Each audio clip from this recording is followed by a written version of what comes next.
ስለ ሰውየው አትጠይቅ።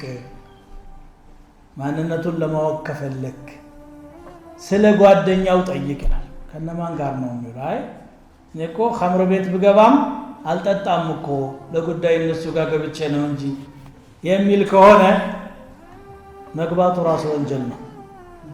ዛሬ ባትጠጣ ደግሞ ነገ ትጠጣለህ። አላህ ይጠብቀን ከእንዲህ አይነት መጥፎ ቁራኛ አላህ ይጠብቀን። ከዛ ሰው ጋር ከሆንክ አንተ የምትጋበዘውም ያንን ነው። አረንጓዴዋን ማስቲካ መቼም አላነሳ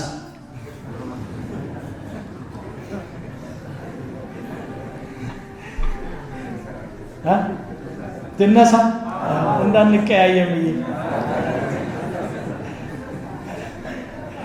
ሁላችሁም አውቃችኋታል። ደግሞ ማስቲካ አረንጓዴ ቢሆን ነጭ ቢሆን ምን ችግር አለው አላላችሁም?